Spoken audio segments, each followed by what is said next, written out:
والسلام على سید الانبیاء والمرسلین صلی اللہ علیہ وسلم۔ جو حضرات کھڑے ہوئے ہیں بڑے ادب کے ساتھ گزارش کرتا ہوں کہ لوگ آگے آ جائیں، کرسیاں خالی ہیں۔ جو لوگ پیچھے کھڑے ہوئے ہیں آگے تشریف لے آئیں، کرسیاں خالی ہیں۔ نہیں، پیچھے والے جو پیچھے کھڑے ہوئے حضرات ہیں، بیٹھے ہوئے نہیں، آ جاؤ۔ وَإِذَا قُرِئَ الْقُرْآنُ فَاسْتَمِعُوا لَهُ وَأَنصِتُوا۔ قرآن پڑھا جائے بک بک مت کرو، ٹہلو مت، آ جاؤ اور سنو اور خاموش رہو۔ اور کچھ لوگ جو روڈ پر ٹہلیں گے سن نہیں رہے، یہ اپنی بکواس میں لگے ہوئے، یہ بس میں نبی ہے، آؤ آنا ہے بس میں جانا میں، پندار خودی کو توڑ کے آ، اے عقل خرد کے دیوانے، عقل خرد کا یہ کام نہیں۔ وہی جو مکان کے پاس دیوار سے چمٹے کھڑے ہوئے لوگ ہیں، کچھ لوگ جو لوگ دیوار سے چمٹ رہے ہیں چھوڑ دو دیواروں کو۔ جو لوگ موٹر سائیکل پر بیٹھے وہ لوگ بھی آ جائے، موٹر سائیکلوں سے جلسے گاہ میں آ جاؤ، انشاءاللہ بڑا اجر جزیل ملے گا۔ ماشاءاللہ ماشاءاللہ، لوگوں نے دیواروں کو چھوڑ دیا اور آگے بڑھ گئے، اللہ ان کو قبول فرما لے۔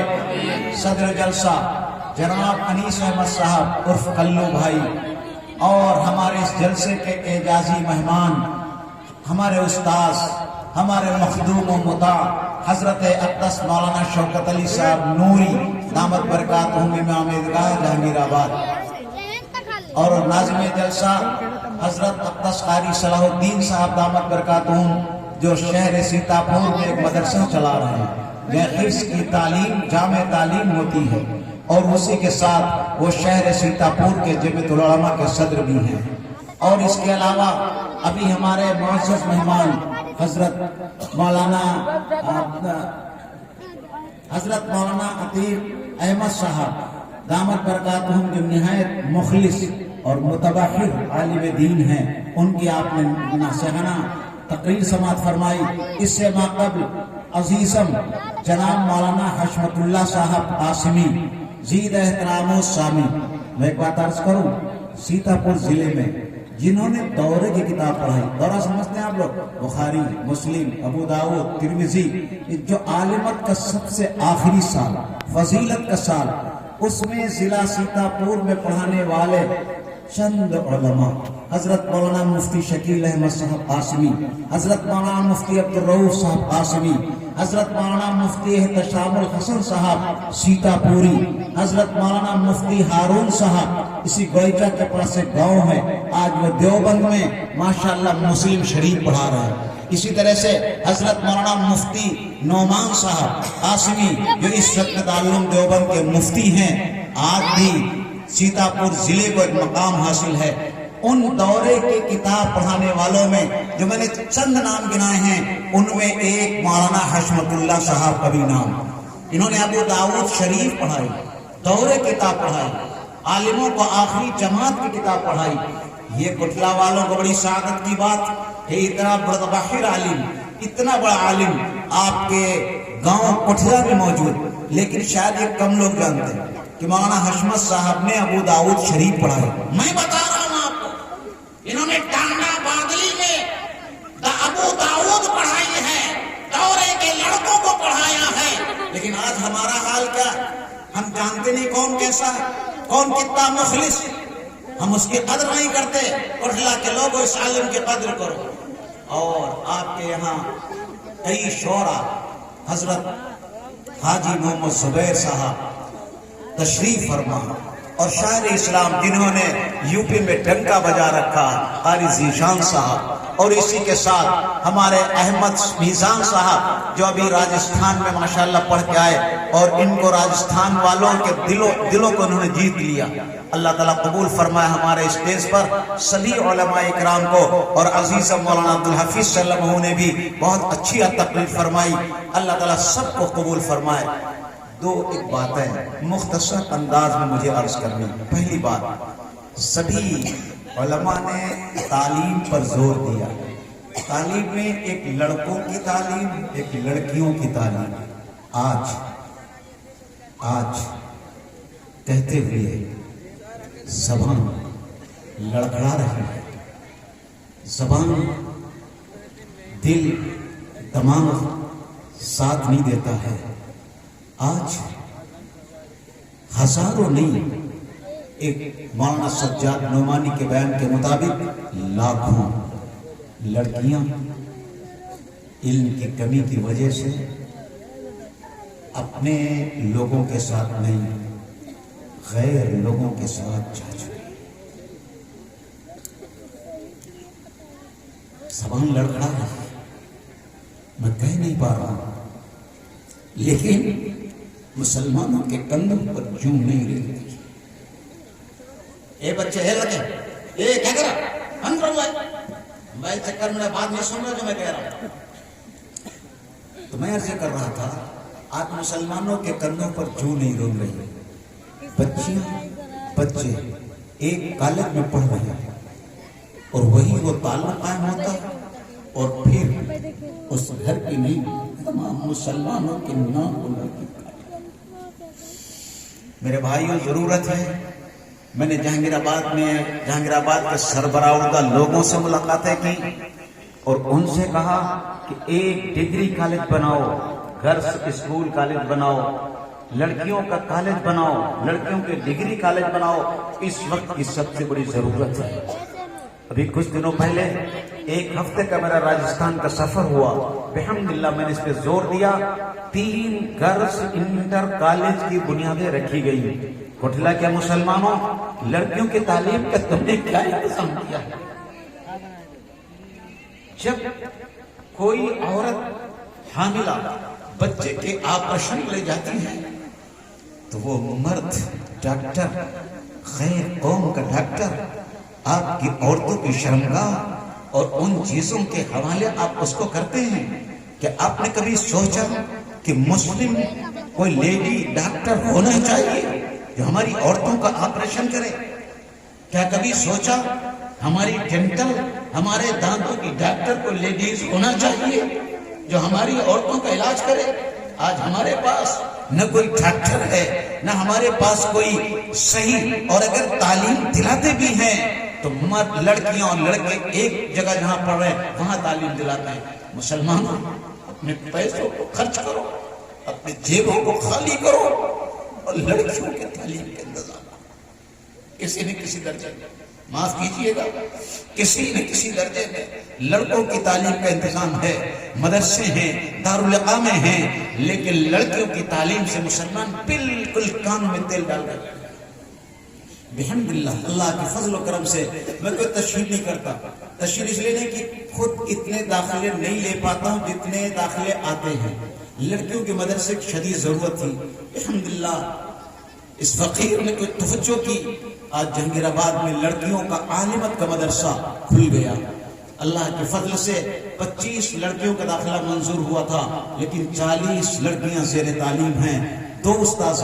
اور اگر آپ عالمت کی تعلیم کے لڑکی کو باہر بھیجیں گے تو کم سے کم 2500 روپے مہینہ خرچ آئے گا. لیکن مدرسہ جہانگیر آباد میں 1 روپیہ فیس بھی نہیں دی جا رہی. بالکل اللہ کے لیے تعلیم دی جا رہی. میں کوٹھلا والوں سے بھی کہتا ہوں، علاقے والوں سے بھی کہتا ہوں، آپ لوگ اپنی بچوں کے تعلیم کا انتظام کریں. الحمدللہ کوٹھار سے کئی بچے آ رہے ہیں، ان کے ورثہ موٹر سائیکل سے لے کے آتے ہیں، چھٹی میں لے کے جاتے ہیں. اب تو انہوں نے باقاعدہ ایک ٹیمپو یا کوئی انتظام کر دیا ہے، وہ بچوں کو لے کے آتی ہے. کیا کوٹھلا کے مسلمانوں کو نہیں چاہیے؟ آپ انگلش میڈیم میں اپنے بچے کو 12 کلومیٹر بھیج کے آتے ہیں، 3 کلومیٹر اپنے بچے کو نہیں لے جا سکتے. میں نے ان فتنے کے دور میں ہاسٹل نہیں بنایا، لیکن بچوں کی تعلیم کا نظام ہے، عالمت کا مدرسہ ہے. آپ حضرات خدارا، میں جہانگیر آباد سے آئے ہوئے مسلمانوں سے بھی کہتا ہوں، بستہ کے مسلمانوں سے کہتا ہوں، کوٹھلا کے مسلمانوں سے کہتا ہوں، پورے علاقے کے مسلمان مل کر کے ایک انگریزی کا انٹر کالج بنائیں، لڑکیوں کے لیے بنائیں، زمین خریدیں.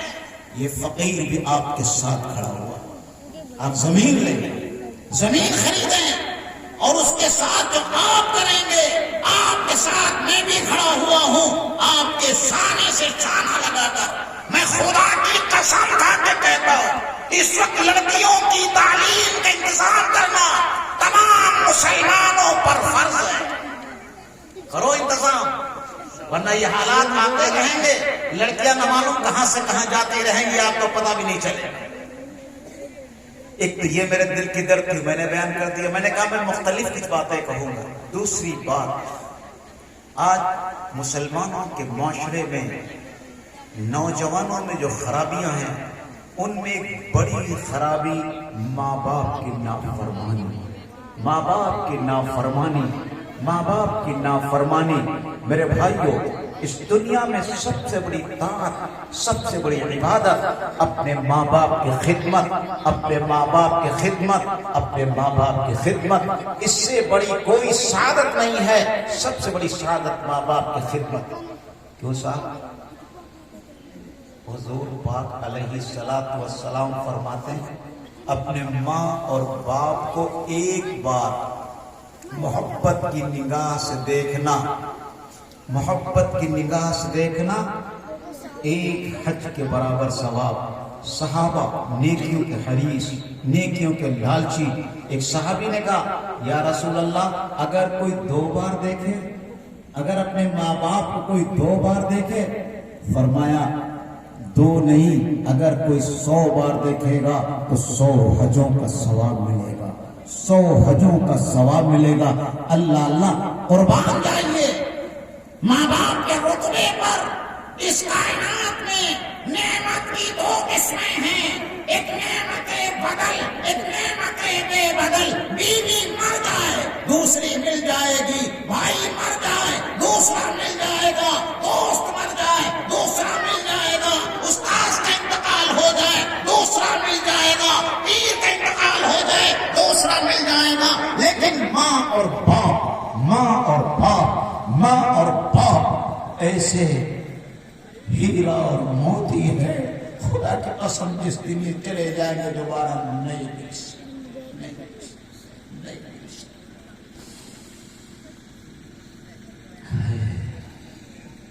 میرا نبی فرما رہا، میرا نبی فرما رہا، ماں کے پیروں کے نیچے جنت، باپ جنت۔ اے لڑکے ابھی نیچے بات بھگا دیں گے ایسے، ہنس رہا پھر سے نکل سن لے رہا۔ کہتے ہیں لڑکوں کو ڈانٹو نہیں۔ حضور نے فرمایا 7 سال کے ہو جائیں کو نماز پڑھو، جب 10 سال کے ہو جائیں نماز نہ پڑھیں تو ان کو مارو۔ حضور تو کہیں مارو نہیں کہتے، کچھ نہ کہو لڑکوں۔ اسی لڑکے بگڑ رہے ہیں آج۔ ماں باپ شروع میں کچھ نہیں، جب بگڑ جاتا بھولتے گھومتے ہیں۔ کیا کہتے ہیں؟ میرے ساتھ تعویذ بنا دیجئے، ہمارا لڑکا نالائق ہو گیا۔ یاد رکھو، اپنے لڑکوں کی تربیت کرو، مدرسوں میں پڑھو، ذکر کا عادی بناؤ۔ اگر تم نے ایسا نہ کیا، 1000 مول کی تعویذ بنائیں گے کچھ نہیں ہوگا۔ وَمَنْ يَعْشُ عَنْ ذِكْرِ الرَّحْمَنِ نُقَيِّضْ لَهُ شَيْطَانًا فَهُوَ لَهُ قَرِينٌ۔ جب انسان اللہ کے ذکر سے، علم سے، قرآن سے، حدیث سے غافل ہوتا ہے، اللہ اس پر شیطان مسلط کرتا ہے، اس کا گہرا دوست اور ساتھی بن جاتا ہے۔ تو اپنے بچوں کی تربیت کرتے رہو، ان کو ڈانٹتے پھٹکارتے رہو۔ خیر میں کیا کہہ رہا تھا؟ ارے بولو کیا کہہ رہا تھا بھائی؟ والدین کے سلسلے میں تذکرہ، ماں کے قدموں کے نیچے جنت، اور باپ جنت کا بیچ کا دروازہ، باپ جنت کا بیچ کا دروازہ۔ میرے آقا حج بیت اللہ کے لیے تشریف لے گئے، بھاپا 60 کے پلس آپ کی عمر ہے، آخری حج ہے۔ جب مکہ مکرمہ کی وادیوں میں پہنچے، لشکر کو روکا، آپ لوگ یہی رہے، میرا اوپر جا رہا ہے۔ اوپر گئے، مقام ابوا پر آپ کے ماں کی قبر تھی، آپ 60 سال سے اوپر، بڑھاپے کی عمر، لیکن اپنی ماں کی قبر پر جب پہنچے، روایت میں اس طرح سے بلخ کر رو رہے تھے، جس طرح سے بچہ اپنی ماں کی محبت میں، وہ 60 سال کا بڈھا جس کے حالت یہ ہے لیکن اپنی ماں کی محبت میں اور ماں کو یاد کر کے رو رہا ہے، جو بچپن میں اپنی ماں کو کھو چکا تھا۔ ایک موقع پر حضور نے فرمایا، کاش کاش کاش میری ماں زندہ ہوتی، میری ماں زندہ ہوتی اور میں نماز پڑھ رہا ہوتا اور میری ماں کہتی، یا محمد یا محمد، یا محمد میں نماز کو توڑ دیتا ہوں، میں نماز کو توڑ دیتا اور جواب دیتا، اے میری پیاری امی، اے میری پیاری امی، اے میری پیاری امی۔ میرا نبی کہا میں نماز توڑ دیتا، نماز جیسے چیز کو میرا نبی فرمانا توڑ دیتا۔ اور میں آپ سے عرض کروں، ماں باپ کی نافرمانی کا صلہ دو جگہ دنیا میں، مرنے کے بعد ماں باپ کی فرما برداری کرو گے، ان کے پیر دباؤ گے، دنیا میں مالدار بنو گے، دنیا میں باعزت بنو گے، مرنے کے بعد جنت ملے گی۔ اور اگر ماں باپ کی نافرمانی کرو گے، دنیا میں غربت، مسکنت، غریبی، فقیری، مرنے کے بعد سیدھے دوزخ۔ یاد رکھو خوب، ایک بڑے بزرگ کی حدیث میں واقع آیا ہے، جس حدیث کو امام بخاری نے اجمالا اور امام ابو مصنف ابن ابی شیبہ نے اس کو اجمالا نقل کیا ہے۔ میں اس حدیث کو بیان کر رہا ہوں، دونوں کو ملا کر۔ حضور فرماتے ہیں بنی اسرائیل میں ایک عابد تھا، 70 سال تک پلک جھپکنے کے برابر اس نے اللہ کے حکم سے روگردانی نہیں کی تھی، ہمیشہ پوری رات نماز نماز نماز، ہمیشہ روزہ، دن کا روزہ، رات کی نوافل، 70 سال تک کرتا رہا۔ ایک دن وہ نماز پڑھ رہا تھا، نماز نفل تھی، ماں کو معلوم نہیں تھا، ماں نے پکارا یا جرے یا جرے۔ جرے نے سوچا ایک میرا رب حقیقی میرا اللہ، میں اپنے اللہ کے سامنے کھڑا ہوں، یہ میری ماں میری رب مجازی ہے، یہ ماں میں جواب نہیں دوں گا۔ جواب نہیں دیا، ماں کے دل سے بددعا نکل گئی۔ میرے بھائیو خیال رکھو، ماں باپ کی دعا بھی قبول ہوتی ہے، ماں باپ کی بددعا بھی قبول ہوتی ہے، دونوں قبول ہوتی ہے۔ ماں کی زبان سے بددعا نکل گئی، اے اللہ اس کا کسی بدکار عورت کے منہ کا سامنا کرا دیجئے۔ ماں کی دعا قبول ہوئی۔ میرا نبی میرا نبی میرا نبی یہاں پہنچ کے ارشاد فرماتا، لو کان فقیہ لأجاب بہا، اگر جرے فقیہ ہوتے، جرے عالم ہوتے تو نماز توڑ دیتے اور اپنی ماں کا جواب دے دیتے۔ فقہ نے لکھا ہے کہ اگر ماں نماز میں تم کو آواز دے، باپ نماز میں تم کو آواز دے، نماز نفل ہو اور ماں باپ کو معلوم نہ ہو تو نماز کا توڑ دینا واجب ضروری۔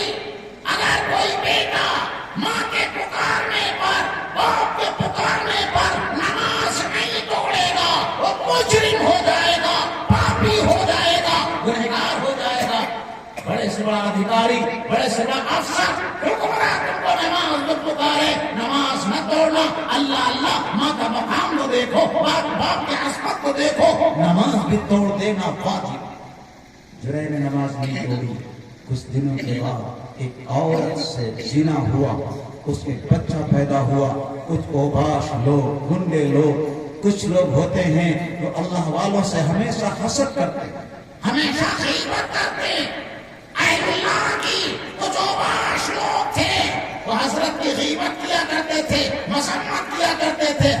آج مسلمانوں کا عام مرض ہے غیبت۔ جب کوئی کہتا ہے ارے غیبت کر رہے ہو، نہیں غیبت نہیں کر رہا ہوں، حقیقت بیان کر رہا ہوں۔ حقیقت سن لو کان کھول کر کے، کسی میں کوئی برائی موجود ہو اس کے پیٹ پیچھے بیان کرنا، یہی غیبت ہے، یہی غیبت ہے۔ اگر صاحب غیبت نہیں حقیقت بیان کر، میں تو ان کے منہ پہ کہہ دوں گا۔ ارے ذرا کسی بڑے کے منہ پہ کہو گے تم سے کمزور ہے، حقیر ہے، اس لیے تم کہتے ہو۔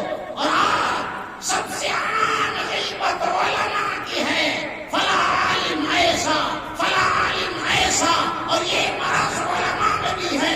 حکیم الامت مجدد ملت مولانا اشرف علی تھانوی فرماتے ہیں، آج یہ غیبت کا مرض عوام سے نکل کر علماء میں پہنچا، علماء سے نکل کر مشائخ میں پہنچا، بزرگوں میں پہنچ گیا۔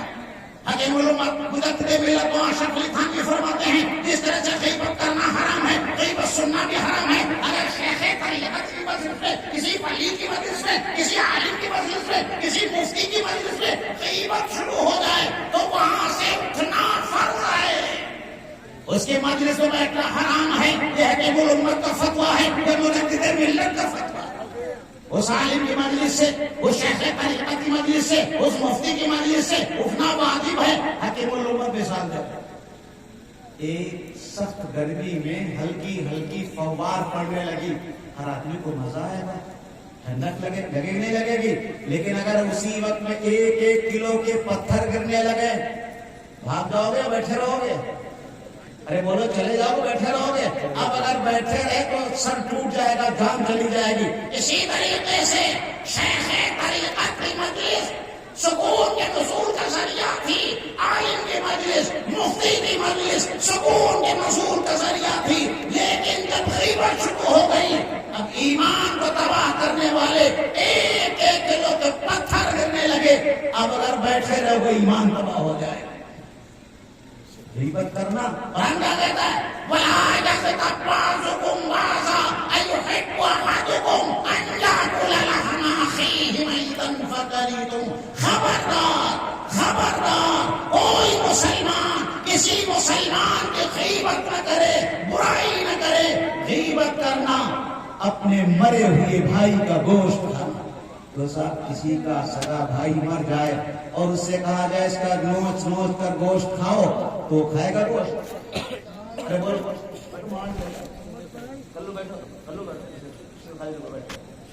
وہاں جائیں گے، لے آئیں گے ابھی وہاں پہ آپ کے لیے باقی لوگ بیٹھے رہے۔ تو میں کیا کرا تھا بھائی کا گوشت؟ تو صاحب کسی کا بھائی مر جائے گوشت کھائے گا کوئی؟ لیکن آج مسلمان کی غیبت کر کے ہم گوشت کھا رہے ہیں، رڑی کھا رہے ہیں، گوشت کھا رہے ہیں۔ تو میں نہیں کہتا، حدیث قرآن کہہ رہا ہے۔ اور ایک بات سنو، حدیث کسی مسلمان کی غیبت کرنا، کسی مسلمان کی آبروریزی کرنا، میرا نبی فتویٰ دے رہا ہے، الغیبۃ اشد 36 سنۃ فی الاسلام۔ کسی مسلمان کی غیبت کرنا، کسی مسلمان کی برائی کرنا 36 مرتبہ زنا کرنے سے بدتر گناہ۔ کوئی آدمی 36 مرتبہ کسی عورت سے منہ کالا کر لے، اس سے بڑا وہ گنہگار ہے جو کسی مسلمان کی غیبت کرے، جو کسی مسلمان کی برائی کرے۔ حضرت مولانا مسیح اللہ خان صاحب نور اللہ مرکزہ، جو حکیم الامت مجدد ملت مولانا اشرف علی تھانوی کے اعلی خلفاء میں، وہ ارشاد فرماتے ہیں مسلمان کی غیبت کرنا، مسلمان کی آبروریزی کرنا، خانے کعبہ میں زنا کرنے سے بدتر گناہ۔ یہ کہاں؟ لیکن آج ہم اس سے چوکتے ہی نہیں، کوئی مجلس ہماری خالی ہوتی نہیں۔ اب آئیے اس ملفوظ کی تائید میں حدیث سے کرتا ہوں۔ حضور نے فرمایا کہ سود بدتر گناہ، اور سود کا ادنا درجہ اپنے ماں کے ساتھ زنا کرنے کے برابر ہے۔ پھر حضور فرماتے ہیں کسی مسلمان کی آبروریزی کرنا، کسی مسلمان کی غیبت کرنا 35 سودوں سے زیادہ بدتر ہے۔ اس حدیث کا مطلب یہ ہوا کہ جب کوئی مسلمان کسی مسلمان کی غیبت کرتا ہے، آبروریزی کرتا ہے، تو 35 مرتبہ اپنی ماں کے ساتھ زنا کرنے سے بدتر گناہ کرتا ہے۔ بچو، غیبتوں سے بچو۔ وَلَا يَغْتَبْ بَعْضُكُمْ بَعْضًا أَيُحِبُّ أَحَدُكُمْ أَنْ يَأْكُلَ لَحْمَ أَخِيهِ مَيْتًا فَكَرِهْتُمُوهُ۔ تو حضرت جو ہے کہ کچھ لوگ غیبت کیا کرتے تھے، کچھ لوگ حضرت کی برائی کیا کرتے تھے، حضرت کو ہر وقت اس میں رہتے تھے۔ اس عورت کے پاس پہنچے، اس سے زنا ہوا بچہ کس کا؟ صحیح ہے نہیں، تم حضرت کے نام تہمت لگا دو۔ میں حدیث بیان کر رہا ہوں، اپنی بات نہیں کہہ رہا ہوں، حضور کی حدیث بیان کر رہا ہوں۔ ان گنڈوں نے کہا، ان لوگوں نے کہا کہ حضرت کا ہم زنا کا الزام لگا دو تو بخش دیں گے، انہیں جان سے مار دیں گے۔ وہ عورت اپنی جان کے بچانے کے چکر میں حضرت کے اوپر الزام لگانے کے لیے تیار ہو گئی، اور حضرت کی خانقاہ کے نیچے آئی، شور مچایا۔ انہیں کیا ہوا؟ ہلکی پوچھتے کیا ہوا؟ یہ خانقاہ نہیں ہے، یہاں اللہ کے سرپے نہیں لگتی ہیں، یہ زنا خانہ ہے، یہ ایک دن کا بچہ انہیں کا۔ وہ اوباش لوگ اوپر چڑھے، حضرت سے حسد کرنے والے اوپر چڑھے، اور حضرت کو نیچے زمین پہ پٹخا مارنا شروع کیا۔ کوئی ڈنڈا چلا رہا، کوئی جوتا چلا رہا۔ حضرت ظالموں کیوں مار رہے؟ یہ پوچھ رہے کیوں مار؟ اس عورت سے پوچھو۔ اس عورت نے وہی کہہ دیا اپنی جان بچانے کے لیے، یہ ایک دن کا بچہ جو میرے گود میں ہے یہ تمہارا۔ حضرت کو چیخ اے اللہ میں نے زنا کبھی نہیں کیا، لیکن اتنا بڑا جرم میرے پر کیوں عائد ہوا؟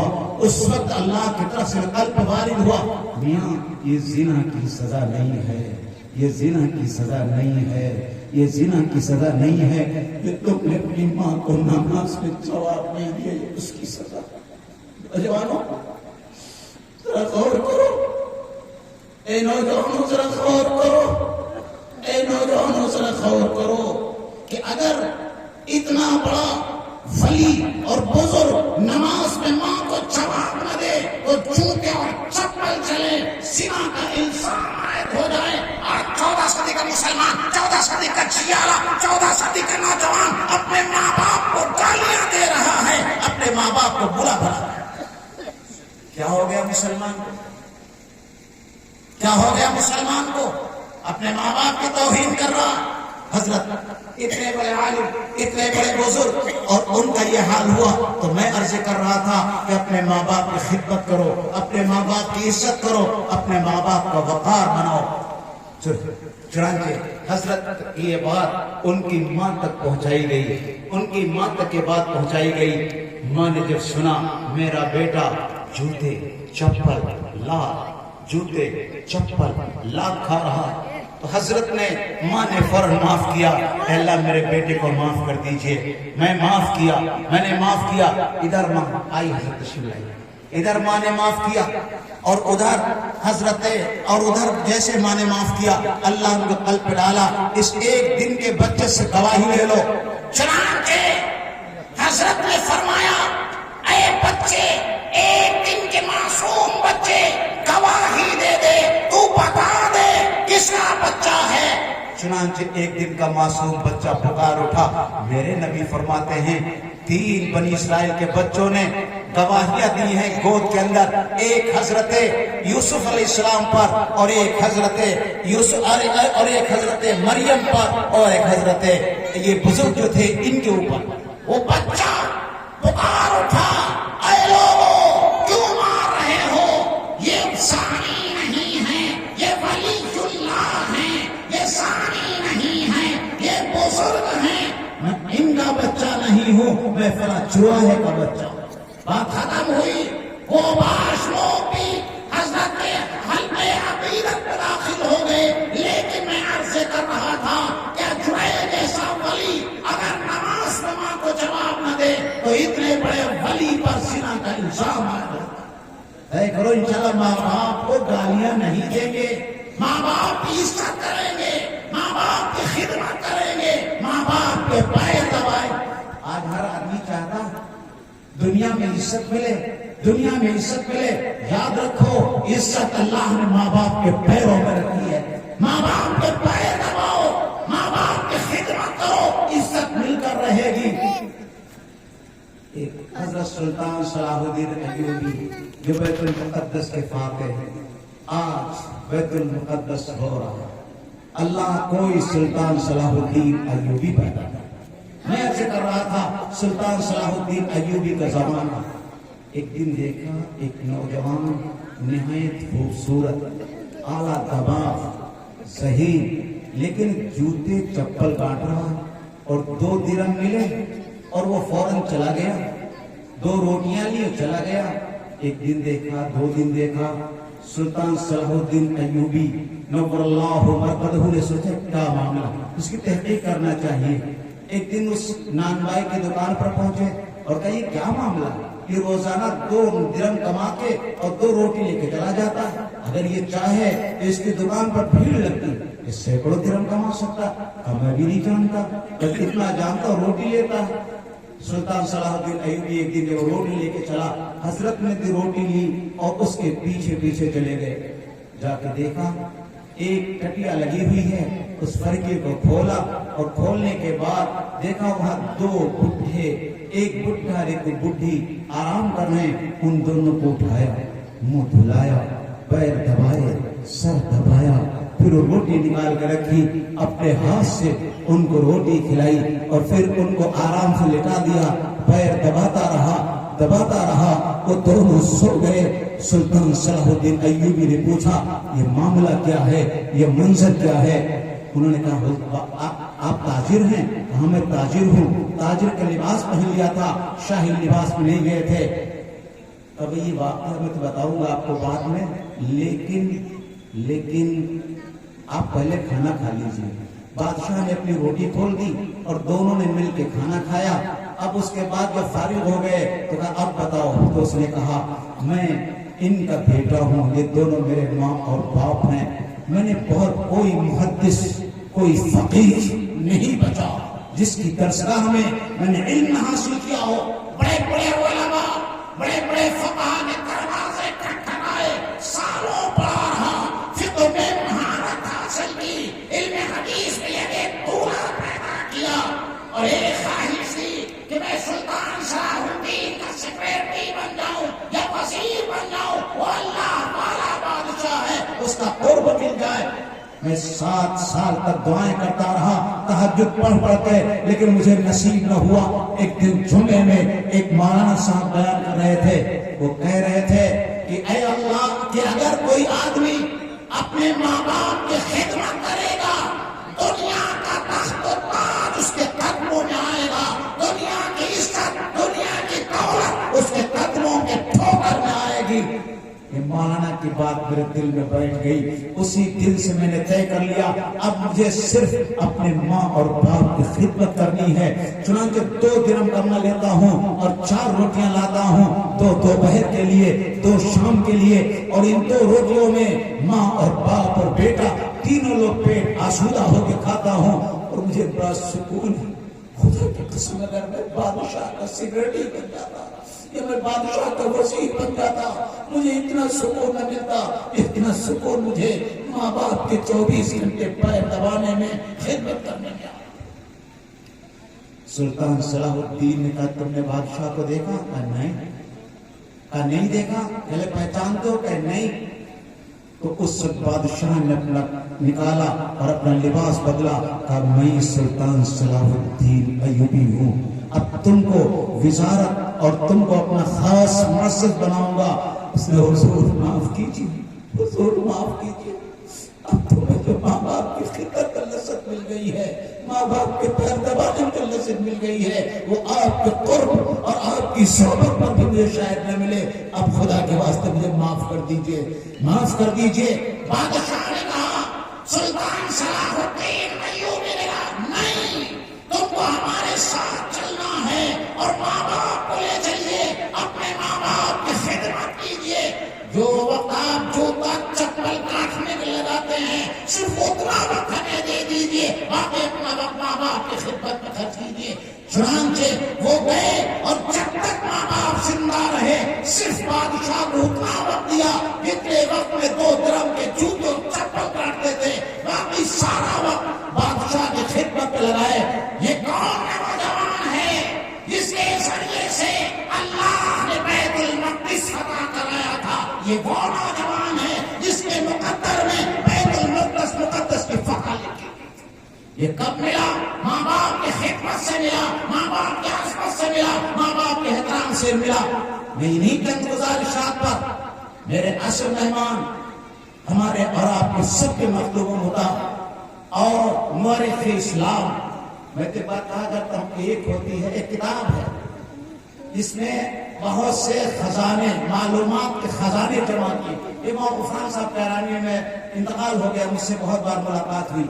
انہوں نے لکھا, میں نے کہا, میں نے مولانا سے بات کہا کہ آپ نے کتاب میں لکھے ہیں معلومات کے خزانے جمع کیے, اور ہمارے لکھنؤ میں معلومات کے خزانہ مولانا صاحب. کون مولانا صاحب؟ میں نے کہا حضرت مولانا کفیل اشرف صاحب. ان کے دماغ کو اللہ نے کمپیوٹر بنا دیا, خزانہ معلومات کا خزانہ بنا دیا. اور ماشاءاللہ عبادت و ریاست کا بھی عظیم معاملہ. ابھی ہمارے نصیر لائٹ والے اور میں نے اپنے بیٹے مشاہد کو وہاں خدمت میں رکھا تھا, تو وہ کہہ رہے تھے کہ حضرت نے نماز عشاء 1 گھنٹے تک پڑھی اور آدھا گھنٹے سے دعا مانگ رہے ہیں, نہ نماز ختم ہو رہی, دعا ختم ہو رہی ہے.